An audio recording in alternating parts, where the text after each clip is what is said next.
Vous écoutez Radio Légumes et compagnie, le balado consacré à la culture et l'entretien des plantes comestibles.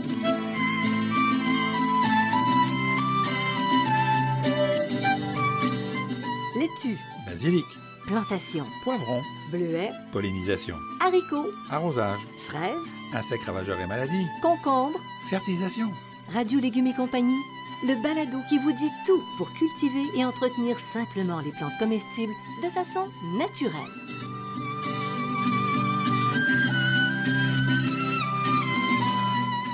Cette émission vous est proposée par Bionic, une gamme de produits certifiés biologiques. Issus notamment de la récupération des résidus marins des pêcheries de la Côte-Nord, la gamme Bionic propose des engrais 100% naturels, des algues marines liquides et un compost forestier et marin. Les engrais bioniques conviennent aussi bien pour les fruits, les légumes, les fines herbes que les fleurs annuelles, ainsi que les plantes d'intérieur. Produite à 100% au Québec, la gamme Bionic assure la santé de vos plantes en offrant une croissance rapide et abondante.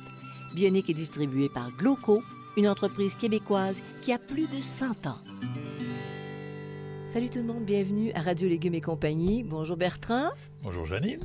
Bertrand, aujourd'hui, le titre, c'est pas élégant, mais ça représente un problème, un souci, un casse-tête, un mal de tête à beaucoup de maraîchers parce que on aime les tomates au Québec. Ben oui. Mon Dieu qu'on aime ça. Mais dans le monde entier, hein, c'est un des fruits les Ah, plus mangés, des légumes fruits les plus mangés dans le monde. Alors, ton titre, Pour en finir avec le cul noir de la tomate. c'est pas bien beau, hein? C'est un peu désespérant. Ah non, c'est pas désespérant. Alors, on dit... Ou alors on peut aussi, tiens, au petit passage de chat, le cul noir, ça s'appelle aussi la pourriture apicale ou de la nécrose apicale, mais elle est plus connue sous le nom de cul noir.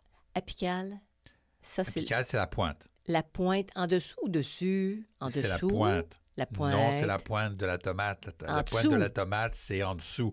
Enfin, c'est-à-dire que c'est à l'opposé du pédoncule.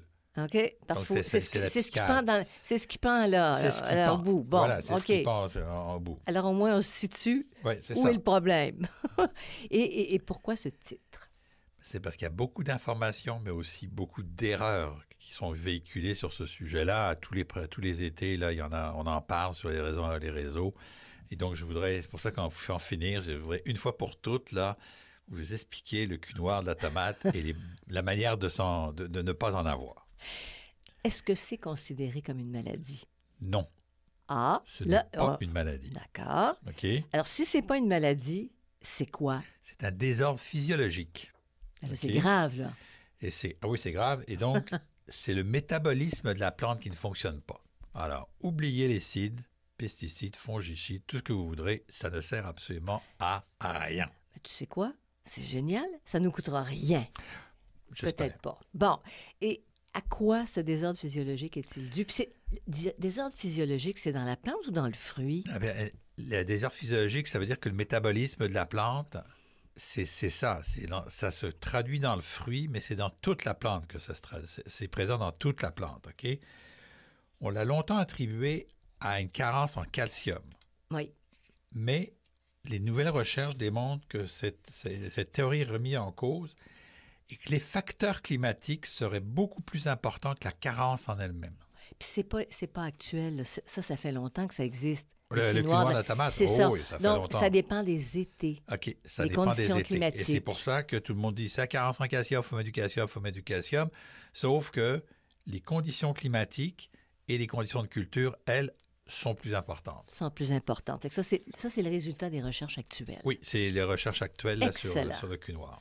Poursuivons. Maintenant, comment ça se manifeste, le cul noir de la tomate? Alors, ça se manifeste sur les feuilles, les fleurs et les fruits. Ah, partout. OK, il y en a partout. Sur les feuilles, il y a une présence d'une brûlure de l'apex ou de la marge. OK, donc, c'est soit la pointe de la feuille, soit la marge, le tour. OK, donc, après ça, il y a un jaunissement entre les nervures des jeunes feuilles. On peut assister à une malformation et du gaufrage qui apparaît sur certaines feuilles. Attention, certaines feuilles de tomates sont gaufrées naturellement. C'est ça. Il faut faire très attention à ça. Oui. Donc, si c'est juste du gaufrage, il n'y a pas de problème. Mais malformation, plus jaunissement, plus brûlure à la marge, brûlure potentielle du pétiole, on va avoir un envahissement possible des tissus blessés par des bactéries. Ça, c'est pour les feuilles. pour les fruits, les sépales vont brunir. Ça, les sépales, c'est l'enveloppe de ta fleur. C'est le réceptacle de la fleur. C'est vert. Normalement, oui, c'est vert. C'est vert. Ils brunissent et puis ils vont sécher à leur extrémité. Mais ils vont rester verts, mais leur petite extrémité, c'est un autre signe qu'il pourrait y avoir du cul noir de la tomate. Oui. Les fruits. C'est-à-dire qu'à partir du moment où les fruits sont à peu près au tiers de leur grosseur. Donc, pas tout de suite quand les fruits sont trop petits, mais à peu près au tiers de leur grosseur. Juste quand tu as le goût de les manger. Tu commences à être invitant. Ils vont être là bientôt. Là. Donc, il y a une petite tache beige puis noire à l'extrémité extérieure. C'est pour ça qu'on parle d'apicale. C'est sur le cul de la tomate. OK? C'est pour ça. La partie atteinte va être molle au toucher. Donc, ça va, vous allez enfoncer le doigt. La tache va grandir, elle va grandir, puis elle va affecter l'intérieur de la tomate, OK? Donc, le cul noir de la tomate, c'est aussi à l'intérieur. Ça se fait donc au début de la croissance des fruits, quand les fruits sont encore jeunes.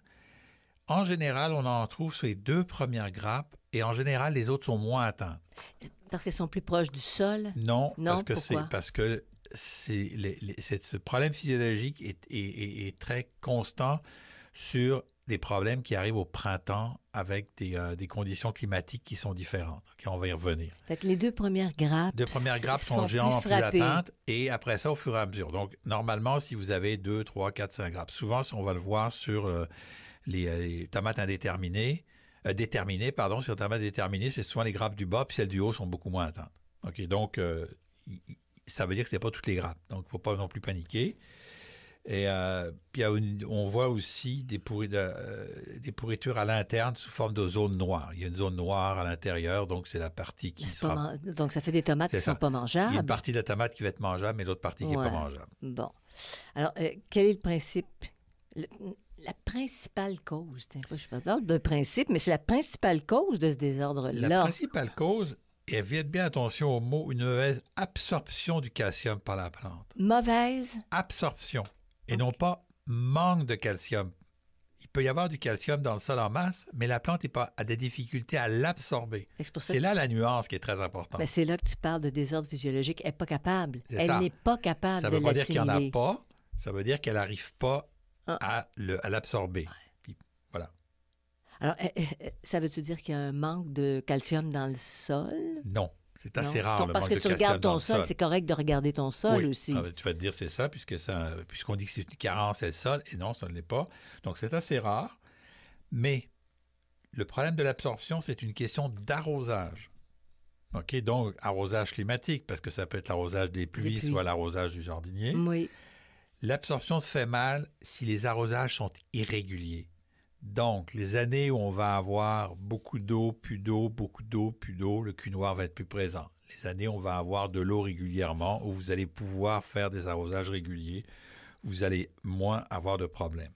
Pourquoi? Parce que c'est l'eau qui transporte le calcium vers la plante. C'est le véhicule, puis il faut que ce soit constant. Pas vers la plante, dans la plante.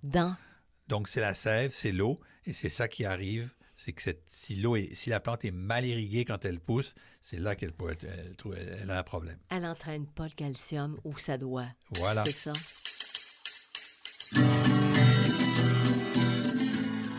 Vous écoutez Radio Légumes et compagnie, le balado consacré à la culture et l'entretien des plantes comestibles.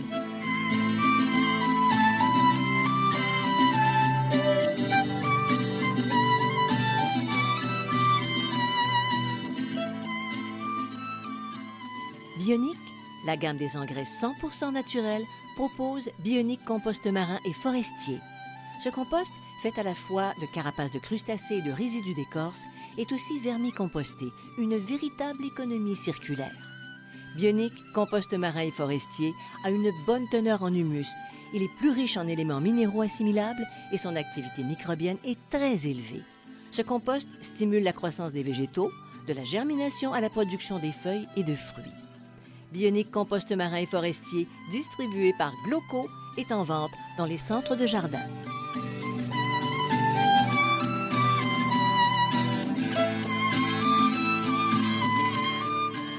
Vous écoutez Radio Légumes et compagnie, le balado consacré à la culture et l'entretien des plantes comestibles.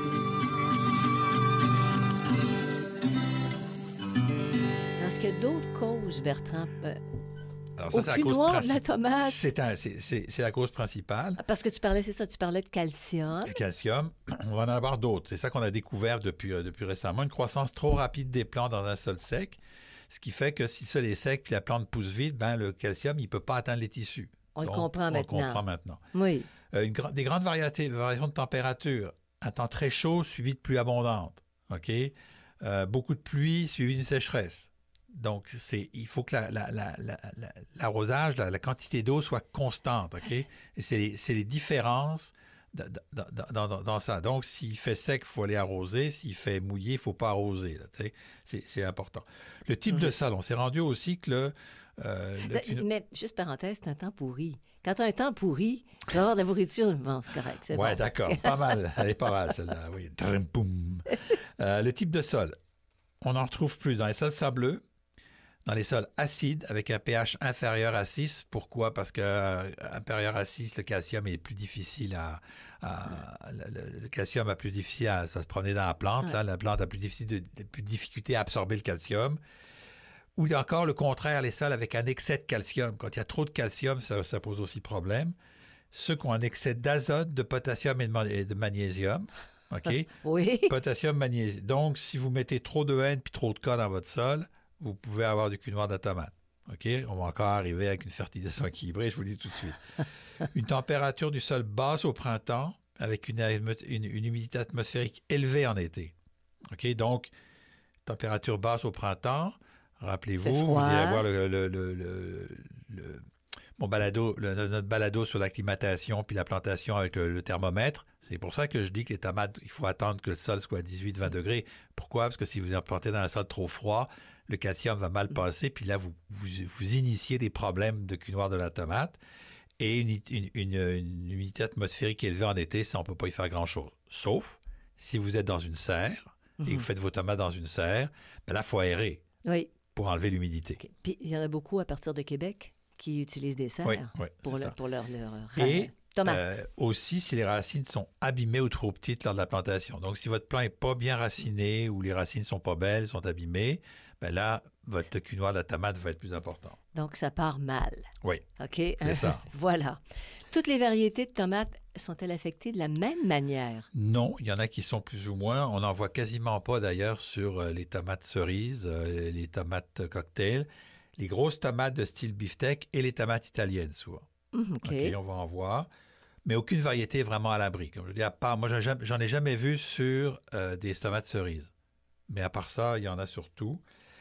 Les tomates qui vont être plus affectées, c'est celles qui sont en pot ou en bac. Pourquoi? Parce qu'on a des risques d'arrosage irrégulier. Oui, t'oublies. Il fait très, très chaud. Vous n'êtes pas là pendant 2 jours, vous n'arrosez pas. Ben là, la plante, elle va pas être irriguée. Puis là, le lendemain, vous arrivez, vous inondez votre plante pour essayer de la sauver. Elle n'aime pas trop ça, la plante. Là. C'est là que le cul noir de la tomate va arriver. C'est ça, parce que tu parlais de constance, d'arrosage constant tantôt. Alors, on prévient ça comment? Si on tombe en prévention, là, Eh bien, on va... C'est une bonne humidité du sol avec des arrosages réguliers qui tiennent compte des précipitations. Ça ne veut pas dire arroser régulièrement sans tenir compte. On tient compte des précipitations. Même si, comme nous, on a un système d'irrigation, ben on coupe le système d'irrigation, on le fait. Quand on est en vacances, on ne peut pas, donc c'est un petit problème. On le laisse aller, on l'ajuste justement parce que comme ça, on ne texte personne pour l'arrosage. Mais quand on vient, on réajuste. On ajoute du compost pour permettre la rétention. OK? Et on installe du paillis pour conserver l'humidité du sol et éviter donc que le sol dessèche, puis se réhumidifie, puis ainsi de suite. Donc, moi, on fait ça maintenant depuis quelques années pour 2 raisons. Pour le cul noir de la tomate, je mets de la paille. Et l'autre raison, c'est pour les maladies des taches quand l'eau va tomber sur le sol, la goutte va transporter la maladie sur la feuille, le sclérotinia, puis là, on va avoir des problèmes. Donc, parce que ça remonte, en mettant de la paille ou un paillis, OK, là, on évite le problème du cul noir. Tu dis d'ajouter du compost pour permettre une bonne rétention de l'eau. Un compost qui est très fibreux. Non, quel que soit le compost. Oui. Le compost, quel que soit le compost, il va avoir cette espèce de... il va donner une espèce d'équilibre au sol, là, le compost. Là. Il va permettre la rétention de l'eau. Je ne rentrerai pas dans le détail, là, mais il permet la rétention de l'eau. Donc, c'est sûr. Parce que ce qu'il va faire, c'est que dans un sol sablonneux, il va créer des agrégats.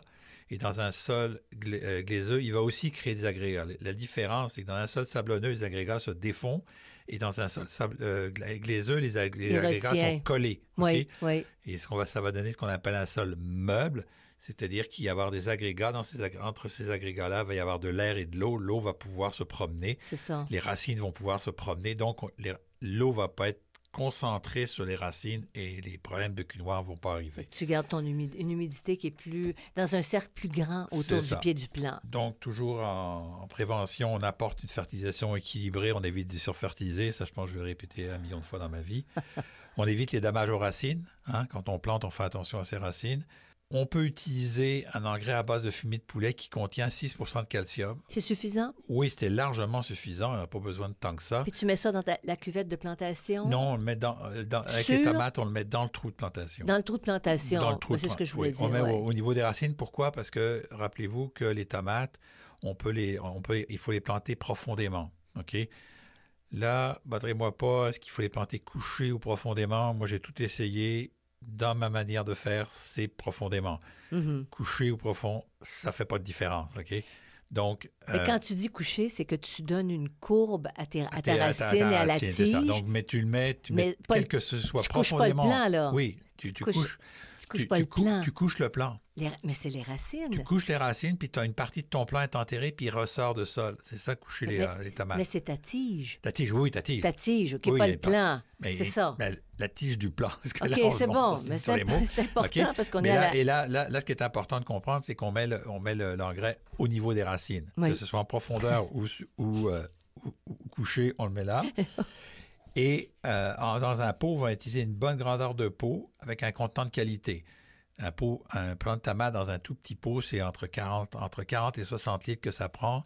Là, vous allez avoir plus de raisons, plus de risques, d'avoir un cul noir de tomate. Oui, parce que c'est pas une chance. Non, c'est pas une chance. Vous écoutez Radio Légumes et compagnie, le balado consacré à la culture et l'entretien des plantes comestibles.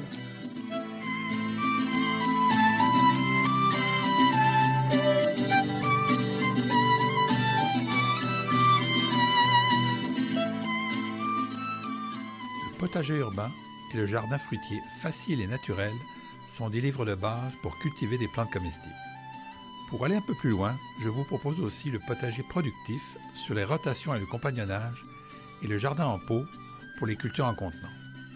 À partir de mon expérience personnelle d'horticulteur, je vous propose des centaines d'informations utiles qui rendront plus facile votre pratique du jardinage. Tous mes livres, produits 100% localement, sont en vente dans les librairies du Québec.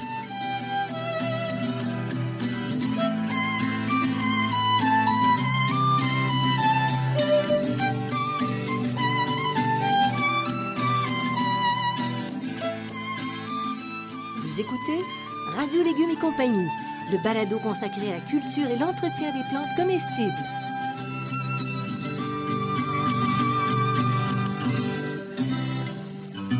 Alors, on fait quoi? Comment on sait qu'il y a un manque de calcium? Écoute, comment on sait ça? Puis qu'est-ce qu'on fait quand on sait ça? On fait une analyse. Tu fais ça comment?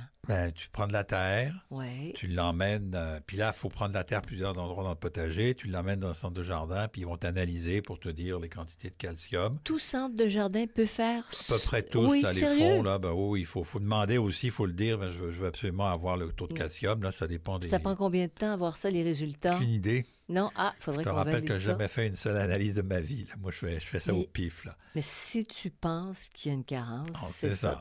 Tu vas le faire. Donc, si on vous dit qu'il y a une carence, il y a 2 méthodes de le faire. Un, le gypse horticole, OK? Lui, il va en début de la plantation, ça va aller vite. Il a un effet de 1 à 2 mois. Donc, très rapidement, le gypse horticole va faire de l'effet si vous manquez de calcium. L'autre solution, c'est la chaude-dolomitique. Mais la chaude-dolomitique, ça prend 2 à 4 mois à faire effet. L'été est fini, mon chéri. Et donc, le problème est passé. Et voilà. Et donc, la chaude-dolomitique, dans le cas du cul noir, ça ne sert à rien pour l'année où vous le faites. Donc, vous pouvez mettre du gypse horticole sur la partie de cette année, puis en mettre, si vous avez d'autres problèmes ailleurs, sur le reste du potager, de la chaux. Mais sans ça, la chaux, elle a 2 à 3 ans d'effet, 2 à 4 mois d'effet, puis elle a 4, 5, 6, 7, 8 mois d'effet. Fait que si tu as eu des gros problèmes à un certain endroit du jardin, tu vas le faire à la fin de l'été pour l'année suivante? C'est ça. Ça peut être à la fin de l'été. Ou au printemps? Pourquoi on le fait à la fin de l'été? La chaux, c'est il y a une des raisons. La raison principale, c'est qu'il pleut et la chaux aime bien a besoin d'eau pour être véhiculée. La chaux ne se déplace pas toute seule dans le sol. Il faut l'eau. Donc, en une période où, tôt au printemps ou à l'automne, où il pleut plus, il y a plus d'eau dans le sol et le calcium va être déplacé dans le sol. Il n'est pas du tout amovible dans le sol, le calcium. OK, parfait. Et les coquilles d'œufs, ça, c'est tellement populaire, mais depuis tellement d'années. Les coquilles d'œufs, est-ce que c'est utile contre le cul noir de la tomate? Non à court terme. Et oui, à long terme. Ah, j'aime ça, des réponses comme ça. Alors, je vous explique. Quand vous prenez des coquilles d'œufs, que vous les broyez en poudre, en très fine poudre, comme de la chaux, vous obtenez du carbonate de calcium et du magnésium. C'est exactement ce que vous trouvez dans la chaux dolomitique. Donc, c'est un amendement à long terme. On l'a dit, la chaux dolomitique, c'est de 2 à 4 mois. Oui. Donc, les coquilles d'œufs, pour venir faire ça tout de suite, ça sert à rien. C'est de la perte de temps à court terme, OK? Oui. Alors, si vous prenez vos coquilles d'œufs que vous avez cassées puis que vous les mettez dans le sol directement sans les broyer, alors là, c'est 100 ans. Bon, alors, vaut mieux broyer. C'est comme si vous preniez un petit morceau de chaux dolomitique non broyé. Pourquoi la chaux dolomitique est très, très fine broyée? Parce que sans ça, elle n'est pas utile. Elle n'est pas assimilable. Pas assimilable. C'est comme si vous prenez un morceau... La chaux dolomitique, c'est de la pierre. Hein? Donc, si vous prenez un petit morceau de chaux dolomitique, vous mettez dans le sol, ça n'aura pas d'effet. Votre coquille d'œuf, elle a le même effet. OK? Donc, la coquille d'œuf, à court terme, ça ne marche pas. Mais à long terme, ça marche. Bon, fait que tu passes au blender. Correct? Ou au broyeur à café. Pour avoir de la poudre. En entretien, je pense que je me souviens plus, je ne vais pas dire de bêtises, mais je pense que c'est 40 à 50. En entretien, c'est minimum 6 à 7 œufs par mètre carré, de poudre par mètre carré. Oui. Et puis, quand vous commencez un potager, c'est 35 à 40 œufs par mètre carré. Il faut en avoir des œufs. Mais comment se fait-il que l'industrie n'a pas récupéré ça? Toutes les coquilles...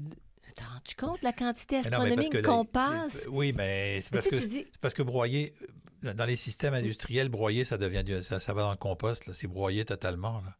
Il l'intègre. Il l'intègre au compost, bon, ben oui. Bon, OK. Puis maintenant, il y a des gens qui disent qu'il y a des solutions à base de lait qui font effet. Qu'est-ce que tu penses de ça contre le cul noir de la tomate? Aucune preuve.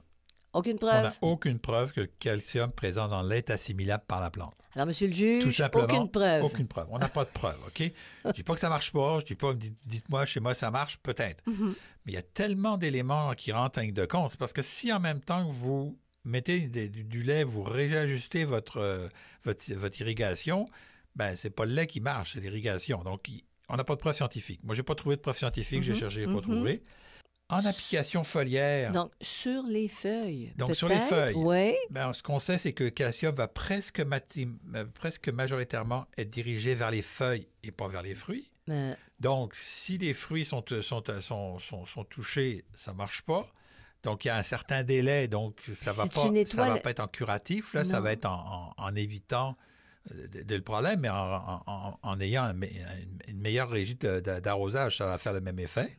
Okay. Mais si tu fais les deux, Bertrand, si tu prends le lait, tu nettoies les feuilles et tu nettoies le fruit, la tomate. Non, ça ne marche pas. Ça ne marcherait pas. Ça ne marche pas parce que le fruit ne va pas absorber comme la feuille va absorber. OK? Le fruit, tant qu'il est vert, il a de la chlorophylle, il va absorber un petit peu, mais dès qu'il commence à tourner de couleur, puis c'est à ce moment-là que le cul noir arrive, il n'y a plus de chlorophylle, c'est plus les mêmes métabolismes. Par exemple, il y a un risque d'absorber trop de potassium qui peut nuire à l'absorption du calcium. Ouais, quand on joue avec les éléments, donc c'est incroyable. Vous avez du potassium dans le lait, et dans le lait, donc il peut poser problème avec le calcium. Alors, moralité, oui. arrosez vos plantes comme il faut, OK? Prenez-en soin quand vous les plantez. Donnez pas trop d'engrais. Donnez pas trop d'engrais. Faites-y attention. Et puis, si vous avez 2-3, puis ça m'arrive de temps en temps, 2-3 tomates avec le cul noir en début de saison, au début de production, au début de récolte, ben, vous les coupez, vous mangez toute la bonne partie, puis après ça se tasse. Parce que Donc, c'est pas dangereux pour la santé. Mais moi, je suis plus capable de voir sur Internet tout ce que vous voudrez, là. J'ai fait vraiment des recherches exhaustives, puis c'est vraiment la question du climat, la question d'arrosage. Après ça, tout le reste, là, la chaux et tout ça, là, c'est... Parce qu'en général, la plupart du temps, on a assez de calcium dans les sols au Québec, là, c'est pas un problème. Là. On est quand même sur le bouclier canadien. Il y avait donc dans la Roche-Mère, il y a beaucoup de minéraux. C'est ça. Pas un problème. Eh bien voilà, j'espère que ça répond aux questions des gens qui nous écoutent parce que c'est vraiment un point intéressant. Puis comme tu dis, sur Internet, ça revient. Alors ça complète notre sujet. Ça revient, puis ça revient. Ben oui. Puis tu vois toutes sortes de trucs. T'es découragé quand tu vois ça arriver sur tes parce tomates. Que là, ça se chicane avec les coquilles d'œufs. Dans les coquilles d'œufs, broyer finement, mais il faut pouvoir les broyer finement. Ça marche à long terme, mais pas à court terme. Pas l'année où tu as le problème. Si vous prenez la coquille, vous l'écrasez dans vos mains, puis vous la mettez sur le sol, ben là, c'est pas 100 ans, mais c'est moins... Le temps que ça se dégrade, ben c'est le temps que ça se dégrade comme la roche-mère qui se dégrade. Bon, alors voilà. Alors, s'il y en a qui veulent davantage d'informations, vous allez sur radiolégumes.com. Et je voudrais remercier Bionic et Xavier Gervais-Dumont pour la musique, son frère Charles pour la technique et Bertrand Dumont pour ses connaissances et vous tous pour être avec nous d'un balado à l'autre. Ça fait vraiment plaisir. Alors, à la prochaine. Merci.